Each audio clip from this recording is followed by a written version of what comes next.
appuntamenti di mercoledì 12 novembre. No alla guerra, sì all'arte è il titolo della mostra dei lavori degli allievi della Piccola Accademia di Cadasco, curata da Rosanna Cordaz, è esposta nel Palazzo Comunale di Ne, si può visitare negli orari di apertura degli uffici.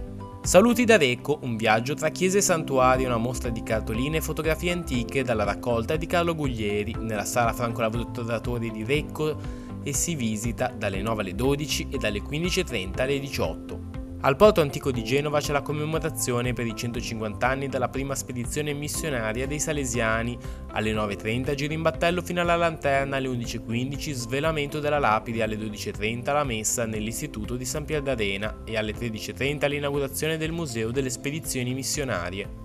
A Santa Margherita Ligure, nell'area di fronte al parco di Via Madonnetta, c'è la commemorazione dei caduti di Nassiriya, inizio alle 10:30. Riparte il corso Comunicazione Media Mondo promosso dall'Associazione Futuro di Lavagna. Alle 10:30 nel salone parrocchiale di Maria Madre della Chiesa intervengono i giornalisti Daniele Grillo e Andrea Plebe.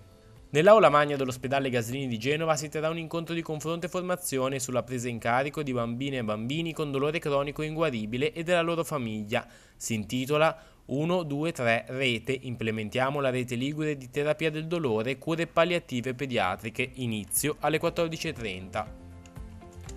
È aperta al pubblico la mostra fotografica Attraversamenti di Federico Garibaldi a cura di Denis Curti al Museo di Palazzo Ravaschieri a Chiavari.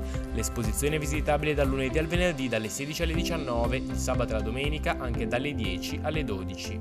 Per i corsi di cultura di Chiavari c'è l'incontro del Club della Poesia su Eros, un demone grande, la poesia d'amore di Catullo e il modello di Saffo a cura di Daniele Lazzarin con letture di Giovanna Devoto e Gianluca Lizza alle 16:15 nella sala Livellara di Via del Pino a Chiavari.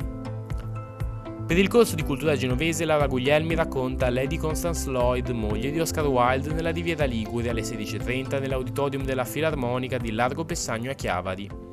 Tutti i mercoledì di novembre, dalle ore 17, la Biblioteca Fasce Rossi di Sesti Levante ospita la rassegna in letture per bambini e famiglie Fantasticamente. Secondo incontro della serie Genitori in Equilibrio, capirsi e capirli, al centro Casette Rosse di Sesti Levante, dalle 17:30 si parla di genitori acrobati di fronte al cambiamento dei modelli educativi, prenotazione gratuita alle mail fulvio.disigismondo@villaggio.org oppure soliva@agoracoop.it. Ricordando Tina Anselmi è il titolo dell'incontro in programma alle 17:45 nella sala conferenza Società di Letture e Conversazioni Scientifiche di Palazzo Ducale a Genova. Intervengono Renato Balduzzi, Alessandro De Venuto, Maria Pia Bozzo e Mara Carocci.